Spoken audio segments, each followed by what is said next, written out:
జై శ్రీరామ్, వందే మాతరం. అమ్మలు గన్నయమ్మ ముగురమ్మల మూల పుటమ్మ చాలా పెద్దమ్మ. అమ్మలు గన్న అమ్మ ఎవరంటే మనందరికీ తెలుసు, దుర్గమ్మ. ఆమె చాలా పెద్దమ్మ. ఆమె కంటే పెద్ద అమ్మ ఇంకెవరూ లేరు. కానీ ఆ ముగురమ్మల మూల పుటమ్మ అన్నాము కదా, ఆ ముగురమ్మలు ఎవరు? సరస్వతీమాత, లక్ష్మీమాత, పార్వతీమాత. ఆ ముగ్గురమ్మలను మనం ఎప్పుడైనా చూసామా? కానీ మనం చూడవచ్చు, సేవించవచ్చు, ఆరాధించవచ్చు. ఆ ముగ్గురిని గనక మనం కాపాడుకోగలిగితే ఈ లోకంలో మనకి ఏదీ లోటు ఉండదు. ఒక్కో అమ్మ కోసం చెప్తాను. మొదటి అమ్మ ఎవరంటే మన కన్న తల్లి అమ్మ. అమ్మ అంటే అమృతం, అమ్మ అంటే అద్భుతం, అమ్మ అంటే ఆనందం. అందుకే అమ్మే మనకు దైవం.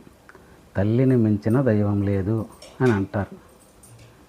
అటువంటి అమ్మను మనం కాపాడుకోవాలి. ఏ విధంగా? మనం చిన్నతనంగా ఉన్నప్పుడు అమ్మ మనల్ని ఎలా అయితే చూసుకుంటుందో, మనం పెద్దవాళ్ళు అయ్యాక, వాళ్ళు వృద్ధులయ్యేటప్పుడు వాళ్ళను కూడా మనం అలానే చూసుకుంటే వాళ్ళు సంతోషంగా ఉంటారు. అంతే కదా?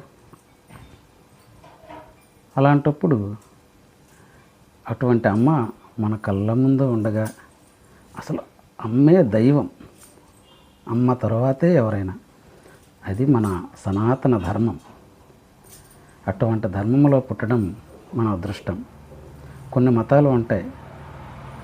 ఆ మతంలో వాళ్ళ నమ్మిన దేవుడు తప్ప వేరే ఎవరు దేవుడు కాదు. అసలు తల్లిని కూడా వాళ్ళు పట్టించుకోరు. తల్లే దైవం అంటే వాళ్ళు నమ్మరు, వాళ్ళు వినరు కూడా. ఇంకొన్ని మతాల్లో అయితే తల్లిని కూడా పెళ్లి చేసుకునే సాంప్రదాయాలు ఉన్నాయి. అందుకనే కన్న తల్లిని ఆరాధించండి, కాపాడుకోండి. అమ్మ అంటే ఒక్క అమ్మే కాదు, స్త్రీ సమాజం అంతా మనకు ఆ ఆదిశక్తి రూపమే. ఆ విధంగా భావించగలిగితే ఈ లోకంలో మనకు ఏ లోటు ఉండదు. మొదటి అమ్మ కన్న తల్లి అని చెప్పుకున్నాం. మరి రెండో అమ్మ ఎవరై ఉంటారు? తర్వాత వీడియోలో తెలుసుకుందాం.